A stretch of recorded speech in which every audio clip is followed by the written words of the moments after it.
नमस्कार, मैं राजेश भारद्वाज आप सभी का क्लैट प्रेप के ऑनलाइन प्लेटफॉर्म पर हार्दिक स्वागत करता हूं। Hello everyone, welcome to CLAT prep. आज है 7 मई 2025 और जैसा कि आपको पता है हम डेली न्यूज एनालिसिस करते हैं, फैक्चुअल एनालिसिस करते हैं और उसके साथ साथ 20 क्वेश्चंस की प्रैक्टिस भी करते हैं। तो चलिए उसी सीक्वेंस को कंटिन्यू करते हैं। आज कौन सा दिन है? तो आज है 7 मई 2025। अगर आज इंपॉर्टेंट डेज के बारे में बात की जाए तो आज ऐसा कोई एग्जाम के पॉइंट ऑफ व्यू से कोई इंपॉर्टेंट डे नहीं है, लेकिन हाँ याद रखना 7 May is celebrated as the world athletics day. यानी कि हमें अपने अच्छे जीवन के लिए, अच्छी लाइफ के लिए, हमारी अच्छी हेल्थ के लिए हमें क्या करना चाहिए? एक्सरसाइज करनी चाहिए। उसी को प्रमोट करने के लिए अमॉन्ग यूथ क्या सेलिब्रेट किया जाता है? तो वर्ल्ड एथलेटिक्स डे सेलिब्रेट होता है। तो चलिए उसी के साथ आगे बढ़ते हैं आज की इंपॉर्टेंट न्यूज के ऊपर। तो देखो, आप लोग जब सुबह उठे होंगे तो सबसे पहले आप लोगों ने एक तड़कती भड़कती न्यूज देखी होगी कि हमारी इंडियन आर्मड फोर्सेस ने स्पेशली कौन सा? तो आर्मी प्लस एयरफोर्स ने मिलकर एक ऑपरेशन किया। कहाँ पर? पाकिस्तान में। और पाकिस्तान में उन इलाकों पर जहाँ पर लश्कर-ए-तैयबा, जैश-ए-मोहम्मद है ना, वहाँ के जो ठिकाने बने हुए थे, जहाँ पर आपके डेविड हेडले जो थे है ना, जिनको अभी एक्स्ट्राडिशन नहीं हुआ उनका, ठीक है, या जो तुम्हारे तुहावुर राना थे है ना, ये जितने भी टेररिस्ट हैं, जहाँ पर इन लोगों का जैसे कसाब आपने सुना होगा ना, तो इन सब का क्या हुआ था? ट्रेनिंग हुई थी है ना। उन सारे बेस को क्या कर दिया गया? उड़ा दिया गया है। तो उसमें टोटल कितने बेस इंक्लूड किए गए हैं? 9 बेस। तो 9 जगहों पर, 9 ठिकानों पर अटैक हुआ है और उस ऑपरेशन को क्या नाम दिया गया है? तो उस ऑपरेशन को नाम दिया गया है ऑपरेशन सिंदूर। ठीक है, ये अभी जस्ट चल रहा है कंटिन्यू। कल के न्यूज़पेपर में इसकी सारी डिटेल्स आएंगी तो हम कल इसको दोबारा से डिस्कस जरूर करेंगे। बस इतना जरूर अपडेट रहना कि हाँ, ऑपरेशन सिंदूर चल रहा है। ठीक है, इसी के चलते आपने देखा होगा कि हमारी जो सेंट्रल गवर्नमेंट है, हमारी जो सरकार है, उसने अलग अलग जगह पर सारे देश के अंदर नेशनल मॉक ड्रिल अनाउंस कर रखा है। मतलब क्या होता है मॉक ड्रिल? समझना कि अगर मान लो इनकेस है ना, इनकेस हमने ऑपरेशन सिंदूर किया और इनकेस पाकिस्तान की तरफ से भी कुछ रिटालिएशन होता है और हमारे ऊपर मिसाइल्स वगैरह छोड़ी जाती हैं, तो उस सिचुएशन में जो लोग हैं, जो नागरिक हैं, जो पीपल हैं, वो कैसे बिहेव करेंगे? क्या अफरा तफरी मचेगी? उसको कैसे कंट्रोल किया जाएगा? बस उन्हीं सारे पॉइंट्स को क्या किया जाएगा? प्रैक्टिस किया जाएगा, लोगों को बताया जाएगा, सायरन बजाए जाएंगे जैसे रियल वॉर में होता है कि मान लो किसी ने मिसाइलें छोड़ दी तो सायरन बजा दिए जाएंगे। हल्का सायरन है, ज्यादा तेज है, थोड़ी देर के लिए बजा, काफी टाइम से बज रहा है, वो सारी की सारी उसमें कुछ ना कुछ बातें वो समझाई जाएंगी। ठीक है, कि सारी के सारी लाइट्स ऑफ कर ली जाए है ना, जहां पर भी हो एक सेफ जगह पर चले जाओ, ठीक है, जमीन पर लेट जाओ है ना, ये बहुत सारी चीजें जिसमें उसको आपको समझाई जाएंगी। तो आज जयपुर, हम अभी जयपुर में है, तो जयपुर में भी आई थिंक 8 या 9 जगह ऐसी है जहां पर ये मॉक ड्रिल का प्रोग्राम चलने वाला है। ठीक है, तो पूरे देश भर में वो एरियाज, जिन एरियाज के अंदर ज्यादा इस बात की पॉसिबिलिटी है कि वहां पर ये सिचुएशन क्रिएट हो सकती है, वहां पर लोगों को एटलीस्ट क्या कराने की कोशिश की जा रही है? मॉक ड्रिल के थ्रू समझाने की, बताने की कोशिश की जा रही है। तो पहले ही पेज पर आपने हर न्यूज़पेपर के ऊपर ये देखा होगा, या तो ऑपरेशन सिंदूर या फिर आपने देखा होगा कौन सा? सिविल या मॉक ड्रिल। ठीक है, तो देखिए चलते हैं। States to conduct drills today to test civil defence preparedness, है ना, कि अगर अटैक होता है तो सिविल लोग अपने आप को कैसे बचाएंगे। 244 डिस्ट्रिक्ट इसमें बांटी गई हैं, 1 2 3 उसमें टीयर 1 2 3 करके उसको कैटेगराइज किया गया है। और उसके साथ साथ states ask to add areas with vital installation to the vulnerable list based on their assessment. Security gaps identified will be the plugged says official. समझ गए? तो जहां जहां पर पॉसिबिलिटीज है उन लोगों को ये सब सिखाने की कोशिश की जा रही है। जैसे कि देखो, जो स्टेट डिजास्टर रिलीफ जो फोर्स होती है उसके जो पर्सनल वो ट्रेन कर रहे हैं डल लेक के अंदर लोगों को कि अगर मान लो कल को कुछ होता है और पानी के अंदर रहने वाले लोग, जमीन पर रहने वाले लोग जो भी हैं, बेसिकली कैसे अपने आप को बचाएं, बस इतना सा ध्यान रखना। तो अगर आप लोगों को कहीं भी सायरन सुनाई पड़ते हैं है ना। तो आप लोगों को परेशान नहीं होना है, वो सिर्फ ड्रिल चल रही है। अगर लड़ाई अनाउंस हो जाती है तब हम उसके बाद पढ़ेंगे। और अगर बात की जाए पाकिस्तान से, मैं कितनी बार लड़ चुका हूं, तो देखो सब हम इंडिपेंडेंट हुए थे तब से ही हमारा ये मैटर चला आ रहा है, ठीक है। अगर मैं मेजर बात कर लूं तो 1965 में पाकिस्तान ने अटैक किया होता है। उसके बाद हमारे उस समय प्राइम मिनिस्टर कौन हुआ करते थे? लाल बहादुर शास्त्री जी। और लाल बहादुर शास्त्री जी के नेतृत्व में, उनकी लीडरशिप में हमारी आर्मड फोर्सेज चली जाती हैं लाहौर तक, है ना। हमने लाहौर कैप्चर कर लिया होता है, बट नेगोशिएशंस हो जाते हैं और उसके बाद हमारी आर्मी लाहौर से लौट आती है। और उसके बाद उस ट्रीटी को करने के लिए कहाँ जाते हैं? ताशकंद। ताशकंद कहाँ पे है? उज्बेकिस्तान। और वहां पर लाल बहादुर शास्त्री की डेथ हो जाती है। उनके डेथ के पीछे के रीजंस अभी तक अननोन है, ध्यान रखना, ठीक है। कोई किसी को ब्लेम करता है, कोई किसी को करता है, हम उसमें जा ही नहीं रहे आज, ठीक है। उसके बाद आता है 1971। उस समय इंडिया और पाकिस्तान की लड़ाई होती है और उसके बाद एक नया देश बनता है जिसको हम क्या कहते हैं? ईस्ट पाकिस्तान जो था वो क्या बन गया? बांग्लादेश। और बांग्लादेश लिबरेशन कब होता है, कब वो आज़ाद होता है? तो याद रखना 1971, और एक नया देश बना दिया गया। अब धीरे धीरे धीरे धीरे चलते रहे 1999 में फिर से एक लड़ाई होती है जिसे कहा गया कारगिल वॉर। उसमें भी भारत जीत जाता है। 1965 में भारत जीता था, 1971 में भी भारत जीता था, 1999 में भी भारत जीत जाता है, ठीक है। और अब दोबारा से अगर लड़ाई होती है, इफ एनी पॉसिबिलिटी, है ना, अगर किसी भी चांस में होता है, तो आपको पता है जीतने वाला कौन है? भारत ही है। बट समझना, मैं हमेशा एक बात कहता हूं, भावनाओं में रहकर लड़ाइयां नहीं होती हैं, है ना। उसके बहुत सारे पहलू देखने पड़ते हैं। अभी भी हम पाकिस्तान पे अटैक नहीं कर रहे हैं, अभी हम पाकिस्तान के अंदर टेररिस्ट बेसिस पर अटैक कर रहे हैं। अगर हमने पाकिस्तान के ऊपर डायरेक्ट अटैक कर दिया तो वो भी रिटालिएट करेगा और उसके कॉन्सिक्वेंसेस वो भी भुगतेंगे, हम भी भुगतेंगे। बात समझ में आ रही है? लेकिन एक बात समझना, बहुत तरह के लोग होते हैं, है ना, चाहे मैं हूं चाहे आप हो, सबके अपने अपने ओपिनियंस होते हैं। तो कोई कहता है कि लड़ाई या जो आपकी बैटल है वो सॉल्यूशन नहीं है, हमें पीसफुली शांति से बात कर लेनी चाहिए। बट मैं ये कहता हूं कि ठीक है, पीसफुली बात कर लेनी चाहिए, लेकिन जब बात हमारे देश की सिक्योरिटी पर आती है, जब बात मेरे देश की सोवरेनिटी पर आती है, जब बात मेरे देश की इंटीग्रिटी पे आती है, अखंडता पर बात आती है, तो मुझे उस बात को लेकर पर्सनली नहीं सोचना चाहिए, मुझे नेशनली सोचना चाहिए। और जो सरकार होती है उसके ऊपर पूरे देश की जिम्मेदारी होती है ना, और उस सरकार को ऐसे केसेस में रिटालिएट करना ही करना चाहिए। तो इफ एनी चांस सरकार भी यही सोच रही कि अगर लड़ाई होती है तो हम कैसे प्रिपेयर रहेंगे, उसी दिशा में, उसी डायरेक्शंस में क्या की जा रही है? मॉक ड्रिल चलाई जा रही है। बात समझ में आ रही है थोड़ी बहुत, ठीक है। तो नहीं होनी चाहिए, लेकिन हाँ, अगर कोई बार बार तुम्हें उकसाए तो उस बात का भी कोई सॉल्यूशन परमानेंट होना ही होना चाहिए, ठीक है। फिर चाहे वो न्यूक्लियर वॉर पर चला जाए, चाहे कहीं पर भी चला जाए। आपने देखा होगा पाकिस्तान के बहुत सारे जो ऑफिशियल्स हैं उनके कहना है कि हमने एनपीटी साइन नहीं कर रखा। मैं सुबह एक वीडियो देख रहा था, उसमें एक पाकिस्तान के ऑफिशियल थे, पता नहीं कौन थे, जो भी थे, वो कह रहे थे कि पाकिस्तान ने जो ट्रीटी थी NPT, non proliferation treaty, that was signed on 1st of the July 1968 but it came into force on 1970, तो उसको पाकिस्तान ने साइन नहीं किया।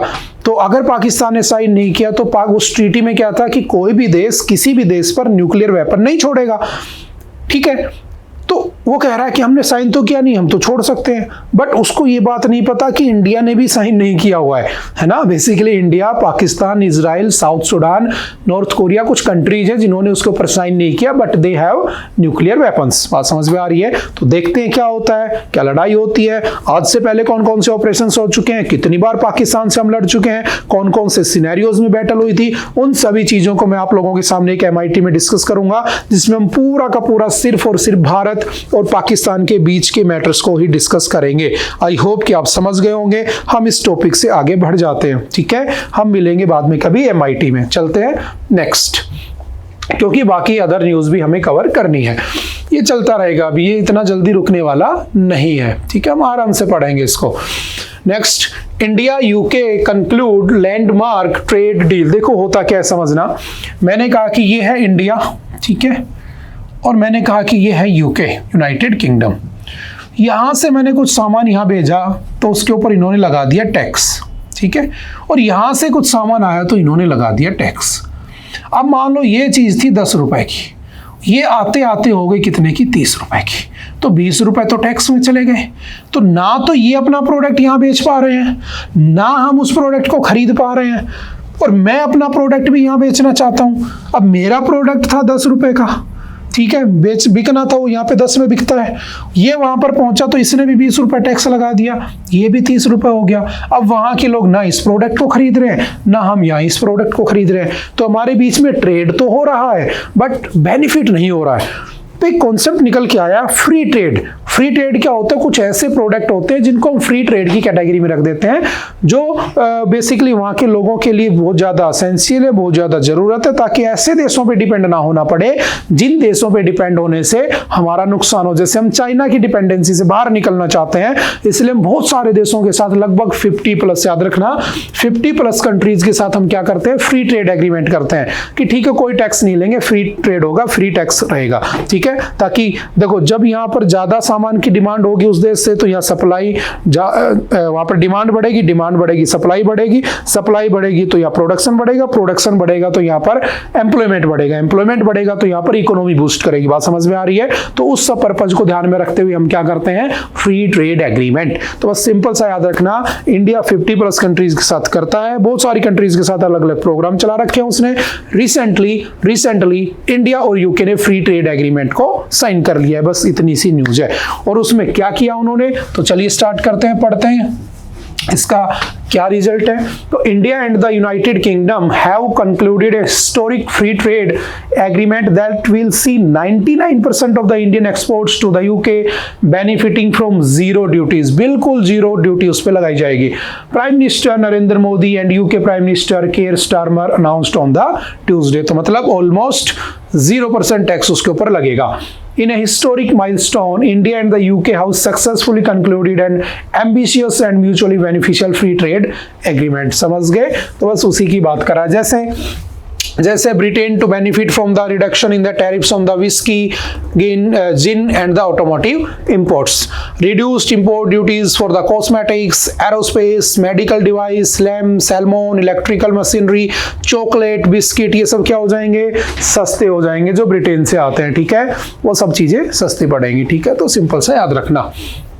Next, India up 3 sports to 130 among 193 nations in the HDI, but inequality persists। देखो समझना है क्या, एक डिपार्टमेंट है यूनाइटेड नेशन, है ना, यूनाइटेड नेशन, और इस यूनाइटेड नेशन की फॉर्मेशन हुई थी 24 अक्टूबर 1945, और ये बना था आपके सेकेंड वर्ल्ड वॉर के बाद।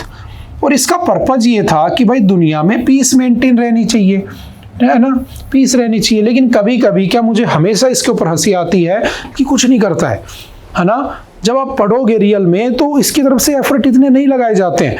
जैसे अभी मैं एक आर्टिकल है इसके अंदर, जिसके अंदर बात करूंगा यूएन की भी, सबकी बात करूंगा, है ना, तो मैं उसको वहां के लिए रख देता हूँ। अभी इसको पढ़ लेते हैं।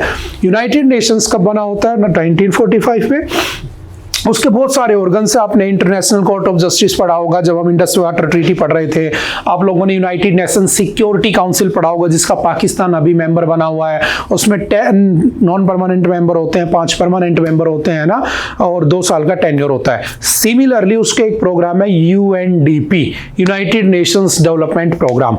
और ये जो यूएनडीपी है, ये रिपोर्ट बनाता है जिसको कहा जाता है, याद रखना, ह्यूमन डेवलपमेंट इंडेक्स। और इस इंडेक्स में सिंपल वन लाइनर में याद रखना, भारत की जो रैंक है वो कितनी है? 130। तो आपसे पूछेगा what is India's rank at HDI human development index, तो आप क्या कहोगे? 130 आउट ऑफ 193। अब ये ह्यूमन डेवलपमेंट इंडेक्स कैसे काम करता है? तो समझना, यूएनडीपी को, इसको जब मेजर करता है तो इसको मेजर करने के कुछ तरीके होते हैं। जैसे ये देखता है कि किसी देश में लाइफ एक्सपेक्टेंसी कितनी है एट बर्थ पे, यानी कि अगर भारत में कोई बच्चा पैदा होता है आज, तो यहाँ का एनवायरनमेंट कैसा है, यहाँ की फैसिलिटीज कैसी हैं, यहाँ का एक सिस्टम कैसा है, वो बच्चा कितनी लाइफ एक्सपेक्टेंसी लेकर पैदा हुआ है कि कितने साल वो जी पाएगा। तो इस बात के बिहाफ पर भी HDI निकलता है। दूसरा, एवरेज एजुकेशन लेवल की यहाँ के लोगों का एवरेज एजुकेशन लेवल कैसा है, कितने पढ़े लिखे लोग हैं, है ना, वो भी HDI का क्या है, एक मेजरमेंट करने का तरीका है, ध्यान रखना।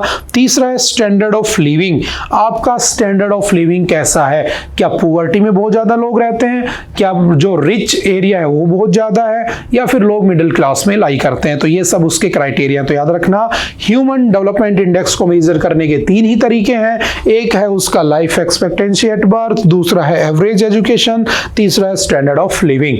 ठीक है, इसके भी यहाँ पर ये निकाला जाता है। और बेसिकली जो हमारा इंडिया की रैंक है वो कितनी है, 130। इतना पढ़ के छोड़ देना। ठीक है, चलते next. Punjab denotification of the SYL Sutlej Yamuna जो लिंक कैनाल है उसके ऊपर ये न्यूज़ है। मैं शायद एक बार पहले पढ़ा चुका हूं कि 1981 में उन दोनों के बीच में एक एग्रीमेंट हुआ था। तो इसमें वही है कि constitution bench had in 2016 set aside the Punjab termination of agreement act 2004 which unilaterally terminated 1981 water sharing pact between Punjab, Haryana and Rajasthan. तो पंजाब ने यूनिलेटरली क्या किया था, उस पैक्ट से विड्रॉ कर लिया था। और अभी आपने देखा होगा पंजाब और हरियाणा के बीच में डिस्प्यूट चला हुआ है ना। इधर से हरियाणा के सीएम जो सैनी साहब है वो बयानबाजी करते हैं, उधर से पंजाब के जो सीएम है भगवंत मान वो बयानबाजी करते हैं। वो कहते हैं हम तुम्हारा पानी रोक लेंगे, ये कहते हैं कि प्यार से दे दो वरना हम छीन लेंगे, फिर वो कहते हैं तुम हमारे रिश्तेदार हो। तो बहुत अलग ही माहौल चल रहा है। तो एक तरफ हम देश से लड़ रहे हैं, आतंकवाद से लड़ रहे हैं, दूसरी तरफ हम पानी की प्रॉब्लम्स पे लड़ रहे हैं। और मैंने शायद उस दिन बहुत अच्छे से समझाया था, अगर किसी दो स्टेट के बीच में कोई भी डिस्प्यूट होता है तो उससे कॉन्स्टिट्यूशन के आर्टिकल नंबर आपने पढ़ा होगा, आर्टिकल नंबर 131 के अंडर उसको डिस्प्यूट को रिजोल्व करने के बारे में लिखा है। बट अगर दो स्टेट के बीच में वाटर डिस्प्यूट होता है, यानी कि उन दोनों के बीच में पानी को लेकर डिस्प्यूट होता है, तो आर्टिकल 262 में उसके बारे में लिखा हुआ है। और यही नहीं है, भारत में बहुत सारे वाटर डिस्प्यूट चल रहे हैं ना, बहुत सारी नदियों के अंदर, जैसे कावेरी वाटर जो डिस्प्यूट है वो चला आ रहा है, तो बहुत सारे बने हुए हैं। ठीक है, तो आप अगर किसी ने नहीं देखा हो तो लास्ट वाला द हिंदू रेफर करके देख लेना, हमने डिटेल में उसमें एनालिसिस किया था। ठीक है, और अभी ये न्यूज़ मैंने उस दिन भी कहा था, एक नई न्यूज़ बन चुकी है, डेली आती रहती है, आपके एग्जाम के पॉइंट ऑफ व्यू से ये इंपॉर्टेंट बन जाती है। ठीक है, चलते हैं next. The fragmentation in the global fight against terror, बहुत ही अच्छा आर्टिकल लिखा है ये। ठीक है, और ये आर्टिकल बात करता है the Pahalgam terror attack of the अप्रैल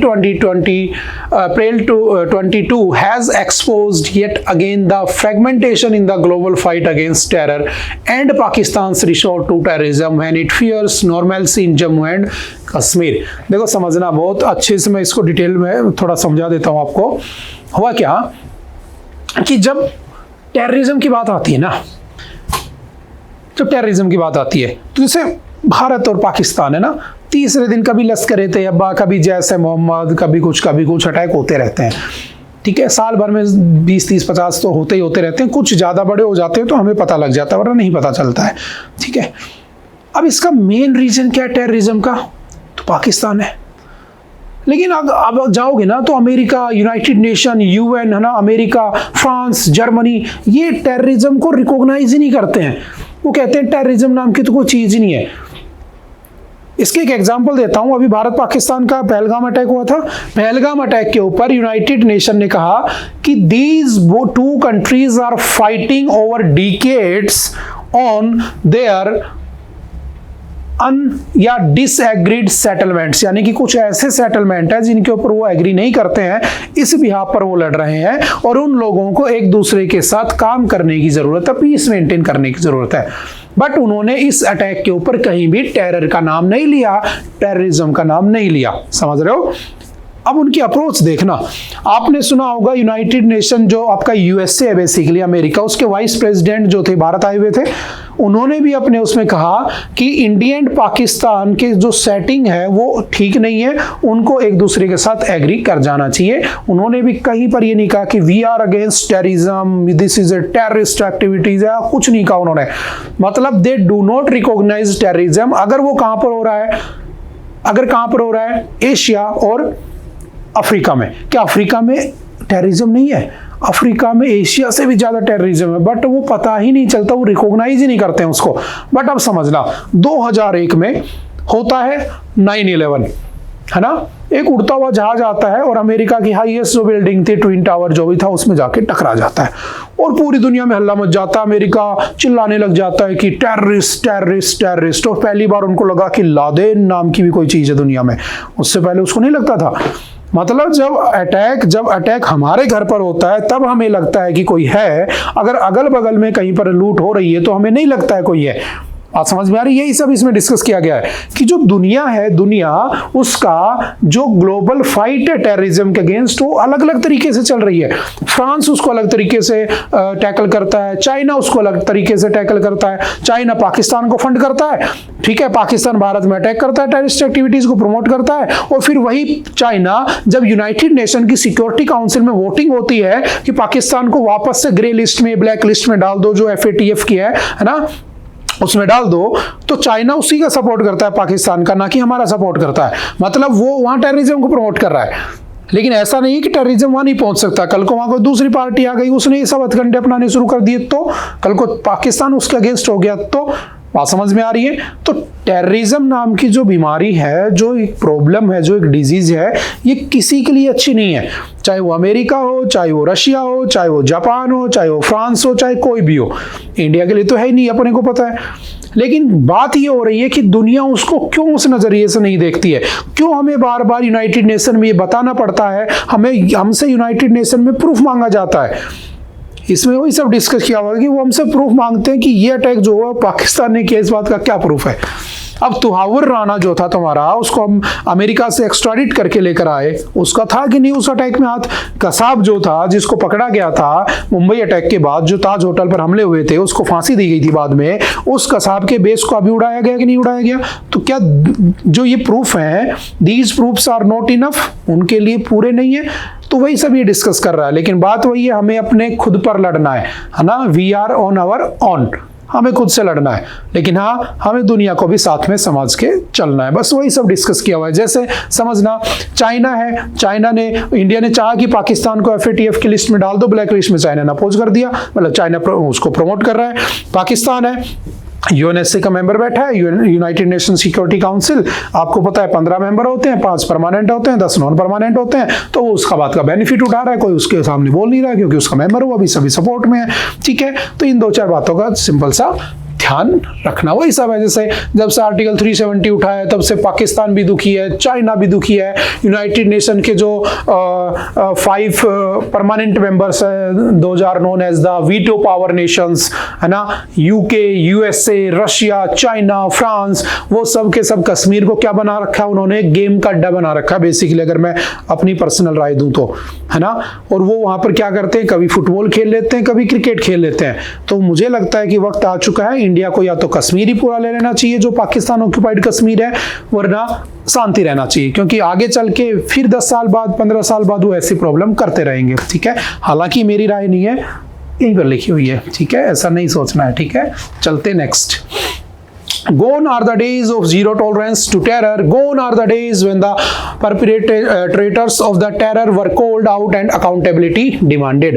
मतलब वो दिन जा चुके हैं, जीरो टॉलरेंस, अब हमें एक्ट कर लेना चाहिए। अब हमें ऑपरेशन हमारा जो सिंदूर है उससे भी बढ़ के कुछ करना चाहिए, वही सब डिस्कस किया हुआ है। Some have even asked India for the proof of Pakistan's complicity, ठीक है, कि वो जो पुलवामा अटैक था 26/11 हुआ था मुंबई, उसमें पाकिस्तान का हाथ है, उसका सबूत मांगते हैं। बताओ क्या सबूत दें उन्हें, है ना। In effect they are calling on India, the victim, to be restrained and to not go after Pakistan, the perpetrator and backer, ठीक है, वही सब बातें दोहराई जा रही है। Next, Pakistan must hand over designated terrorist to India. मतलब अगर पाकिस्तान को अपनी जान प्यारी है तो उसे उसने जो टेररिस्ट पाल रखे हैं उनको किसको हैंड ओवर कर देना चाहिए? भारत को हैंड ओवर कर देना चाहिए, ठीक है। बस यही सब उसमें, फिर वही मैं आपसे कह रहा हूँ, भारत पाकिस्तान ये सब चल रहा है, आप इंतजार करिए, डेली अपडेट देखिए, ठीक है, अपने उस टॉपिक को प्रिपेयर कीजिए, एक टॉपिक एक पैसेज डेफिनेटली आपके एग्जाम में इंडिया पाकिस्तान से आने वाला है, और उसके एवज में ये मत जरूरी नहीं है कि यहीं से आएगा, आज से पहले जितनी भारत पाकिस्तान के डिस्प्यूट हुए हैं, जितने ऑपरेशंस हुए हैं, वो सब आपसे पूछ सकता है। समझ गए? तो बस उसी को ध्यान में रखते हुए हम इसको कंटिन्यू पढ़ते रहेंगे। ठीक है, सारी बातें आज नहीं करते हैं, चलो भारत पाकिस्तान की कुछ बातें आगे के लिए रख लेते हैं। Next, food versus fuel, surge in ethanol blending and its impact. समझना, मैंने कहा कि मैं 100% फॉसिल फ्यूल का यूज कर रहा हूं, मान लो पेट्रोल का, और जब मैं इसको जलाऊंगा तो पोल्यूशन भी 100% होगा, और जब 100% पोल्यूशन होगा, ठीक है, तो फिर क्या होगा, पोल्यूशन तो हो रहा है, और मुझे क्या करना है, 2070 भी अचीव करना है, इंडियाज कार्बन न्यूट्रल टारगेट, और दुनिया का कौन सा है, 2050, ये भी अचीव करना है। तो एक कॉन्सेप्ट आया कि काम करो, जो आपका गन्ना होता है ना, शुगर केन, उस शुगर केन का जो वेस्ट मटेरियल होता है ना, गन्ने का वेस्ट जो होता है जूस निकालने के बाद, उससे क्या बनता है, इथेनॉल बनता है, जिसे बायोफ्यूल कहते हैं, बायो वेस्ट कहते हैं। तो फ्रॉम दीज बायो वेस्ट क्या बनते हैं, बायोफ्यूल्स, और जब वो जलते हैं ना तो वो पोल्यूशन नहीं करते हैं। तो जो इथेनॉल बनता है, किससे बनता है, शुगर केन के वेस्ट मटेरियल से, ध्यान रखना। और उसको जब तुम पेट्रोल में ब्लेंड करते हो इथेनॉल को, तो अभी हमारे यहाँ पर एक कॉन्सेप्ट चल रहा है E20, शायद आप लोगों ने बहुत सारे पेट्रोल पंप्स पर देखा भी होगा, E20 पेट्रोल, जिसमें 20% अप्रोक्सीमेटली क्या मिला रखा है उन्होंने, इथेनॉल मिला रखा है, और उसके अंदर 80% क्या मिला रखा है, पेट्रोल मिला रखा है, तो दोनों को ब्लेंड कर रखा है। अब जब पोल्यूशन होगा, समझना, तो पोल्यूशन 20% कम भी होगा लगभग। पैसा जो हम खर्च करते थे तेल वगैरह लाने में, कहां से लाने में खर्च करते थे, तो हम खर्च करते थे हमारे जैसे कि फॉर एग्जांपल हम लेकर आ गए दुबई से या मिडल ईस्ट कंट्रीज से, तो उस सिनेरियो में भी हम क्या करते थे, पैसा ज्यादा खर्च करते थे। अब मेरे पास 20% पैसा बचाने का भी ऑप्शन है, तो ये किस तरफ हम बढ़ रहे हैं, कार्बन न्यूट्रल होने की तरफ हम बढ़ रहे हैं। बेसिकली बात समझ में आ रही है। बट समझना, ये कह रहा है कि अगर मुझे फ्यूल की तरफ जाना है तो मुझे क्या करना होगा, मुझे लगभग इंडिया का जितना भी फर्टाइल लैंड है उसके ऊपर 10% के आसपास क्या उगाना होगा, गन्ना ही उगाना होगा। तब जाकर मैं क्या करूंगा, इस चीज को अचीव कर पाऊंगा। तो अगर बात की जाए फाइनेंशियल ईयर 2014 में कितना गन्ना उगाया जाता था, तो लगभग 40 करोड़ लीटर गन्ने का जूस बन जाए इतना, और आज के टाइम पर कितना, 670 करोड़ लीटर, लेकिन फिर भी वो आपूर्ति नहीं हो पा रही है। तो बस वही सब उसने डिस्कस किया है। ठीक है, तो सिंपल सा याद रखना, India is looking to increase the ethanol blending ratio in petrol to 30%, और अगर मुझे 30% करना है तो मुझे गन्ना और बड़ा उगाना पड़ेगा, और अगर मैं सिर्फ गन्ना उगाऊंगा फिर मैं दूसरी फसलें कैसे उगाऊंगा, मुझे रोटी भी तो खानी है, मुझे दालें भी तो खानी है। तो इस चैलेंज से इंडिया कैसे बाहर निकलेगा, वही सब उसने डिस्कस किया है। तो सिंपल सा इथेनॉल पेट्रोल के बारे में याद रखना। हालांकि आजकल हाइड्रोजन पावर चल रही है, ग्रीन हाइड्रोजन चल रही है, बहुत सारे कॉन्सेप्ट मार्केट में आ चुके हैं। Next, in a push towards transparency, Supreme Court publishes assets of 21 judges. Supreme court ने 21 जजों के जो एसेट थे उनको पब्लिश किया। देखो है क्या, समझना, बेसिकली आपने एक बात सुनी होगी कि जब से वो जो जज थे जस्टिस वर्मा, उनके घर में जब से पैसा मिला है तब से जजेस की अकाउंटेबिलिटी के ऊपर सवाल उठने लगा है कि अगर ये कुछ गलत करते हैं तो किसको तुम अकाउंटेबल ठहराओगे। ठीक है, तो मैंने कई बार समझा चुका हूँ, फर्स्ट जजेस केस, सेकंड जजेस केस, थर्ड जजेस केस, देन एनजेक आ गया था, एनजेक को रिमूव कर दिया था बिकॉज वो आर्टिकल 50 जो डीपीएसपी का है उसको तोड़ रहा था, वोलेट कर रहा था। ठीक है, अब दोबारा से कोलेजियम सिस्टम आ गया, but in collegium system the vice president of India Jagdeep Dhankhar ने सवाल उठाए कि यार ये तो गड़बड़ है, हो सकता है कि बहुत सारे जजों के पास इतने पैसे हों, तो कहाँ से आ रहे हैं, कहाँ जा रहे हैं, जुडिशरी भी तो करप्ट हो सकती है, क्या सिर्फ मिनिस्टर्स ही करप्ट होते हैं, यही तो इनडायरेक्टली कहने की बात की जा रही है कि नेता ही थोड़ी ना करप्ट होते हैं, जज भी हो सकते हैं, डेफिनेटली हो सकते हैं। तो इसको कैसे कंट्रोल किया जाए, तो बोले एनजेक ले आओ, लेकिन एनजेक ले आओगे तो सरकार कंट्रोल करेगी जुडिशरी को, और अगर कंट्रोल करेगी तो फिर ट्रांसपेरेंसी नहीं रह पाएगी। तो कहा गया कि क्या करें, तो अभी क्या हुआ, सुप्रीम कोर्ट के 21 जजों ने, याद रखना 21 जजों ने, 21 अपनी अपनी जो जितनी भी उनकी बेसिकली इनकम वगैरह थी ना, उन सबको क्या कर दिया, पब्लिश कर दिया, उनके पास क्या एसेट है सब। और कहा कि जजों के जैसे कि होता है ना राइट टू नो, आपने पढ़ा होगा कि जब हमारे यहाँ पर इलेक्टोरल बॉन्ड आया था, देखो थोड़ा सा मैं लिंक कर देता हूँ समझ जाओगे। जब इलेक्टोरल बॉन्ड आया था तो उस समय पूछा राइट टू नो, एक बात चली थी राइट टू नो, जानने का अधिकार, ठीक है। एक आता है राइट टू प्राइवेसी, है ना, प्राइवेसी का अधिकार, ठीक है, के.एस. पुट्टास्वामी केस। तो इसमें कहा गया था राइट टू नो में कि भारत के लोगों को जानने का ये अधिकार है कि भाई इलेक्टोरल बॉन्ड में पैसा कहां से आ रहा है। और इसमें कहा गया कि उन लोगों की प्राइवेसी का सवाल है जो पैसा दे रहे हैं, वो नहीं बताएंगे पैसा कहां से आ रहा है। बात सुप्रीम कोर्ट में पहुंची। सुप्रीम कोर्ट ने क्या किया, आर्टिकल 13 का यूज किया। आर्टिकल 13 क्या कहता है, अगर कोई कानून बिफोर कॉन्स्टिट्यूशन या प्री कॉन्स्टिट्यूशन, आफ्टर कॉन्स्टिट्यूशन है, तो उसको अगर वो फंडामेंटल राइट्स को वायलेट करता है तो सुप्रीम कोर्ट उसको किसी भी वक्त अनकॉन्स्टिट्यूशनल डिक्लेयर कर सकती है। ऐसा लिखा हुआ है, ठीक है, लिखा है, ठीक है।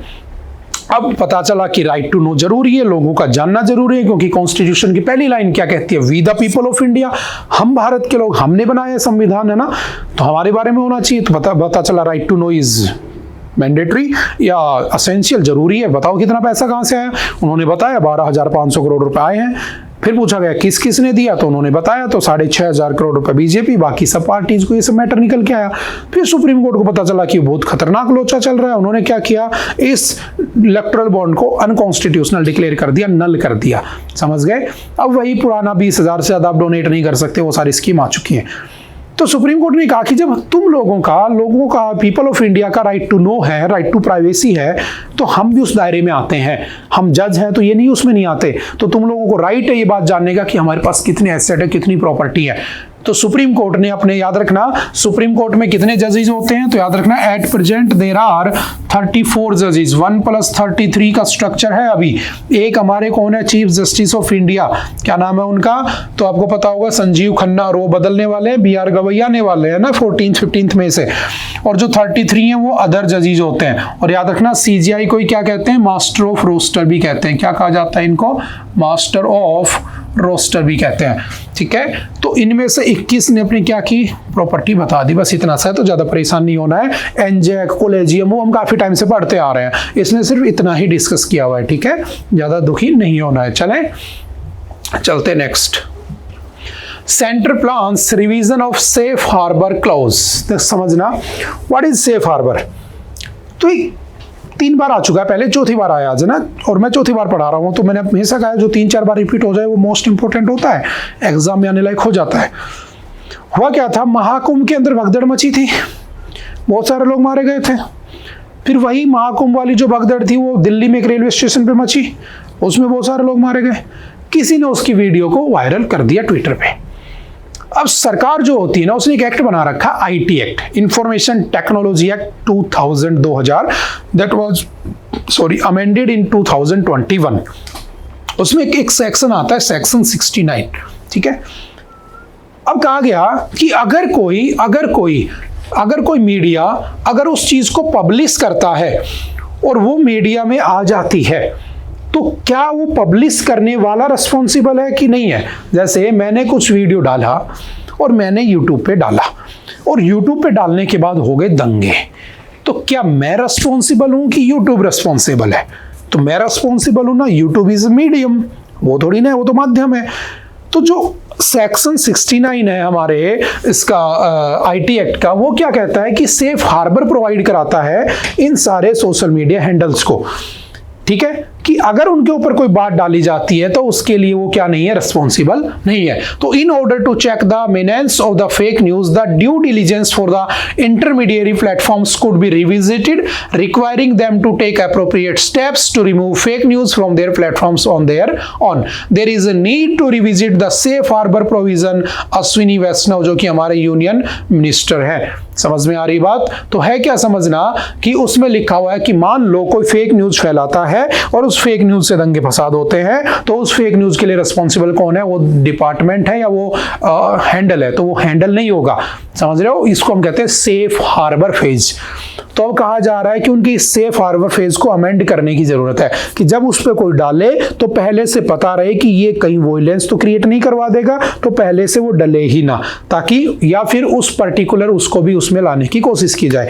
जैसे हुआ क्या था, इन्होंने एलोन मस्क से कहा कि भाई इसको हटा ले, सरकार ने रिक्वेस्ट की कि भगदड़ की वीडियो हटा ले, सरकार की ऊपर बात आ जाएगी, लोग क्वेश्चन पूछेंगे और सरकार से लोग क्वेश्चन पूछेंगे तो सरकार जवाब वैसे नहीं देती है तो उसको मजबूरी हो जाएगी जवाब देना।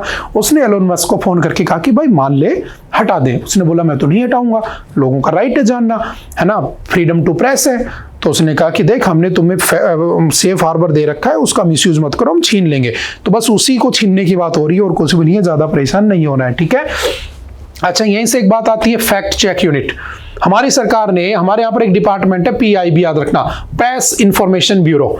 और ये प्रेस इंफॉर्मेशन ब्यूरो क्या करता है, जब भी गवर्नमेंट की तरफ से कोई भी स्टेटमेंट आती है तो उस स्टेटमेंट को लोगों के सामने, पब्लिक के सामने रखने वाला कौन होता है, PIB, एक ऑर्गेनाइजेशन बना हुआ है सरकार का, प्रेस इंफॉर्मेशन ब्यूरो। इस प्रेस इंफॉर्मेशन ब्यूरो ने क्या किया, एक फैक्ट चेक यूनिट बनाई 2023 में और कहा कि हम फैक्ट चेक करेंगे। किसके लिए, बट याद रखना वो सिर्फ और सिर्फ किसके लिए था, अगेंस्ट गवर्नमेंट, सरकार के अगेंस्ट। अगर आपने सरकार के अगेंस्ट कुछ बोला तो सरकार पहले उसका फैक्ट चेक करेगी, क्या ये बात सच थी, क्या ये बात झूठ थी। अगर झूठ थी तो उसको डिलीट कर दिया जाएगा, सच थी तो रखा जाएगा। लेकिन याद रखना बॉम्बे हाई कोर्ट ने इस फैक्ट चेक यूनिट को स्ट्रक डाउन कर दिया था कि ये नहीं चलेगा। क्यों नहीं चलेगा, समझना। सरकार के खिलाफ मैंने कुछ बोला, ठीक है, या मैंने कोई वीडियो डाली, कुछ बोला और वो बात सच है, बट उससे सरकार की इमेज खराब हो रही है, क्योंकि गवर्नमेंट के लिए नेशन की इंटीग्रिटी की बात नहीं कर रहा, गवर्नमेंट की सिक्योरिटी की बात कर रहा है बेसिकली ना। तो मान लो मैंने कुछ बोला और वो देश के खिलाफ तो नहीं है लेकिन सरकार के खिलाफ है और वो सच बात है, तो ये फैक्ट चेक यूनिट किसकी है, PIB किसका है, सरकार का, जिसकी रूलिंग पार्टी है। वो इसको जबरदस्ती क्या कह देंगे, ये फेक है। तो लोग क्या सोचेंगे कि जब सरकार कह रही है तो फेक होगा, मेरी बात पे कोई विश्वास ही नहीं करेगा। लेकिन इसके दूसरे पहलू पर आओ, मैंने कुछ फेक वीडियो पोस्ट कर दी किसी लीडर ऑफ अपोजिशन की या किसी दूसरे नेता की, और वो सही बिल्कुल झूठ है और किसी ने उसको भड़काने के लिए कर दिया, उसकी बेइज्जती करने के लिए, इमेज खराब करने के लिए, और PIB ने कह दिया ये बिल्कुल सही बात है। तो लोग मुझे मानेंगे कि PIB को कि PIB सरकार की ऑर्गेनाइजेशन है। तो बेसिकली सरकार को बचाने के लिए, सरकार की इमेज को बचाने के लिए तुमने फैक्ट चेक यूनिट बनाया, लेकिन दूसरे जो लोग हैं, जो इंडिविजुअल्स हैं, उनके लिए क्या होगा, उनकी बात को तुम सही को भी गलत कर दोगे, गलत को भी सही कर दोगे। बस इसी बात के लिए इसको क्या कर दिया, स्ट्रक डाउन कर दिया। तो ये अभी इंप्लीमेंट नहीं है, अच्छे से ध्यान रखना, ठीक है, इस बात को भी ध्यान रखना। कौन लेकर आया था फैक्ट चेक यूनिट, तो press information bureau. The provision provides a safe harbor for the intermediaries by not holding them liable for the user-generated content as long as they comply with the guidelines issued by the union government। समझ गए, वही सब बातें की हुई हैं। Next, Gaganyaan manned mission likely in first quarter of 2027। ISRO chief, ISRO के chief कौन है, तो हमने कई बार पढ़ा है, इंडियन स्पेस रिसर्च ऑर्गेनाइजेशन। कब बनी होती है, 15th of August 1969। Where is the headquarter, तो बेंगलोर में इसका हेडक्वार्टर है। इसके फर्स्ट चेयरमैन कौन थे, तो विक्रम साराभाई, ठीक है, जिनको फादर ऑफ इंडियन स्पेस भी कहते हैं। और इसके अभी चेयरमैन कौन है, वी नारायणन, ठीक है। तो वी नारायणन अभी क्या है, इसके चेयरमैन है। तो इन्होंने कहा कि हमारा पहला क्रूड मिशन, मैन्ड मिशन कब जाएगा, 2027 में जाएगा, ऐसा एक्सपेक्टेड डेट है, तो ध्यान रखना। और कहां पर जाएगा, लो अर्थ ऑर्बिट में ये जाएगा। कितने लोग जाएंगे इसमें, 4 लोग जाएंगे, 3-4 लोग जाएंगे। कहां जाएंगे, लो अर्थ ऑर्बिट में, लगभग 400 किलोमीटर के आसपास, और फिर उनको वापस लाया जाएगा। आप कहोगे सर हमारे राकेश शर्मा जा तो चुके हैं, तो याद रखना राकेश शर्मा को USSR ने भेजा था, कल्पना चावला को नासा ने भेजा था, हमने किसी को नहीं भेजा है। तो हम जो पहला भेजेंगे वो कौन सा होगा, गगनयान, गगन में, समझ गए। तो वो कब जाएगा, 2027 में। हालांकि ये चीजें हम इसरो में पढ़ चुके हैं पहले, ठीक है। तो हम थोड़ा सा आगे बढ़ जाते हैं, ठीक है। इसमें एक पर्सन है जो वहां पर जाएंगे, जिनका नाम क्या है, तो याद रखना शुभांशु शुक्ला। लेकिन शुभांशु शुक्ला अभी कहाँ जा रहे हैं, तो एक्सियोम 4 एक मिशन है जो स्पेस एक्स कर रहा है, ठीक है। उसमें शुभांशु शुक्ला स्पेस में जाएंगे आफ्टर राकेश शर्मा के बाद दूसरे इंडियन होंगे, ठीक है। और इनको भेजने के लिए हमारी सरकार ने कितने पैसे दिए हैं एक्सियोम 4 में? 550 करोड़ रुपए दिए हैं, ताकि जब ये वहां से लौटें और जब ये गगनयान लेकर जाएं तो उसके बाद इनकी जो नॉलेज होगी उसका क्या किया जाएगा? यूज किया जाएगा उस मिशन को सक्सेस करने में। समझ गए?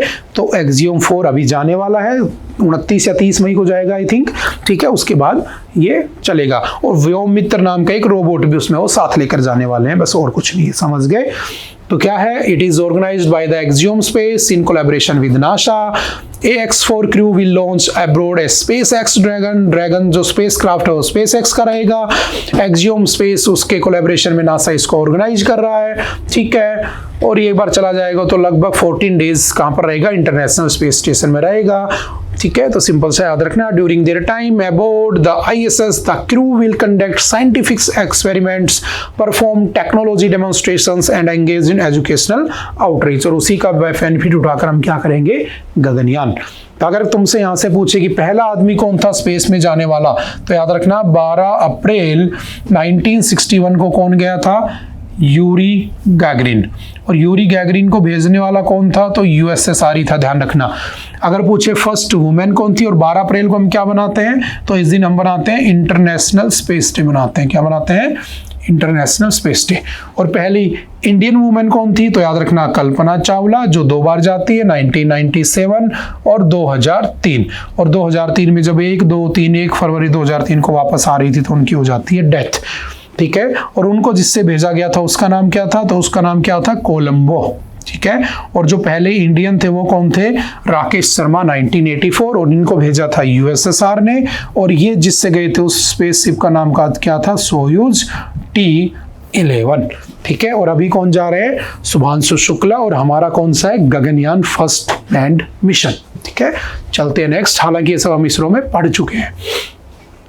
Civil defence drill today, what will happen, why. समझ गए? तो ये वही सब बातें कर रहा है। सिविल डिफेंस ड्रिल चलाई जाएंगी। सिविल डिफेंस एक्ट कब बना था? 1968 में आया था, ठीक है। 1971 के वॉर में भी ये सब हुआ था। 1985 से civil defence preparedness has taken into consideration both conventional and nuclear weapon threat. अगर न्यूक्लियर वॉर होता है तो भी, और अगर नॉर्मल वॉर होता है तो भी हम क्या करेंगे? ड्रिल को करेंगे, ठीक है। तो वही सब है जो हमने स्टार्टिंग वाली न्यूज में डिस्कस किया था। ये इंडियन एक्सप्रेस का एडिटोरियल है, जस्ट पढ़ लेना इसको आप एक बार, ठीक है।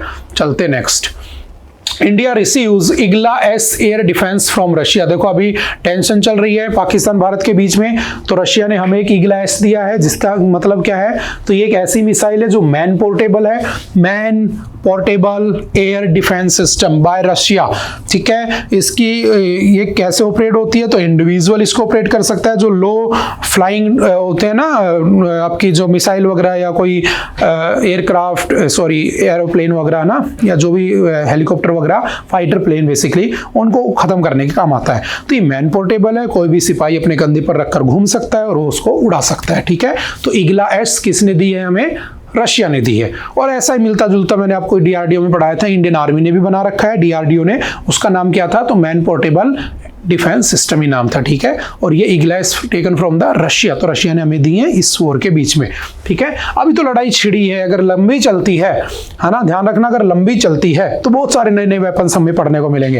है ना। और आपके एग्जाम में भी पूछे जा सकते हैं। तो हम नए नए टैंक्स पढ़ेंगे, हो सकता है अर्जुना टैंक, भीष्मा टैंक, है ना, हो सकता है पृथ्वी गिरा दे, त्रिशूल गिरा दे, नाग गिरा दे, जो भी मिसाइलें यूज होंगी, जो भी हथियार यूज होंगे, जो भी बॉम्ब यूज होंगे, हम सभी के बारे में पढ़ेंगे, है ना। अगर नेवी भी वहां पर जाती है तो INS विक्रांत जाता है, INS आपका विक्रमादित्य जाता है, वो सब बातें भी हम धीरे धीरे पढ़ लेंगे, ठीक है। ये होती है आपकी MANPADS, man portable air defence system. कोई भी फौजी, कोई भी आदमी उसको अपने कंधे पर रखकर घूम सकता है, और ऊपर से जो लो फ्लोइंग ड्रोन्स वगैरह होते हैं ना, उनको उड़ा सकता है, ठीक है। ये हमें किसने दी है? रशिया ने भेजी है अभी लड़ाई के बीच में। और 1971 के बीच जब लड़ाई हुई थी तो हमारी तरफ से कौन आया था? रशिया ही आया था, ठीक है। तभी से हमारे रशिया से रिलेशंस अच्छे हैं, ठीक है। लेकिन अभी हमारे लिए खतरे की घंटी इसलिए है कि उस टाइम का रशिया और इस टाइम का रशिया में बहुत बड़ा डिफरेंस है। आज का रशिया चाइना पे डिपेंडेंट है USA के अगेंस्ट में, वो रशिया किसी पे डिपेंड नहीं था। बात समझ में आ रही है? तो अभी सर्कमस्टांसिस बदल चुके हैं। देखते हैं क्या होता है next. Pakistan claims it's successfully tested ballistic missile. Pakistan ने अभी लड़ाई के बीच में, याद रखना, अमिड टेंशंस विद इंडिया और Pahalgam attack, Pakistan test fires Abdali missile. तो पाकिस्तान ने भी अपने एक मिसाइल टेस्ट किया जिसका नाम है अब्दाली, तो 450 किलोमीटर की रेंज की है। तो आप वन लाइनर में याद रखना, अब्दाली किसकी मिसाइल है? पाकिस्तान की। वो हमें डराने की कोशिश कर रहा है, बट वो जानता नहीं है कि मेरे पास पृथ्वी है, मेरे पास अग्नि है, अग्नि 5 भी है जो न्यूक्लियर वॉर हेड ले जा सकती है, जो चाइना के लास्ट कॉर्नर को क्रैक कर सकती है। चाइना भी डर गया था जब मैंने उसको 2022 में लॉन्च किया था, है ना। वो जानता नहीं है मेरे पास आकाश है, नाग है मेरे पास, है ना, बहुत सारी मिसाइलें हैं। बट ठीक है, कोई बात नहीं, देखते हैं, जो भी होगा हमारे सामने होगा, ठीक है, हम आगे डिस्कस कर लेंगे। सिंपल वन लाइनर में याद रखना, ठीक है। ओके, आई थिंक आज के लिए इतना ही था। आई होप कि आपको बातें समझ में आई होंगी। मिलते हैं दोबारा से। Okay, bye bye, thank you, have a nice day, और अपने आप को बचा कर रखें। Thank you.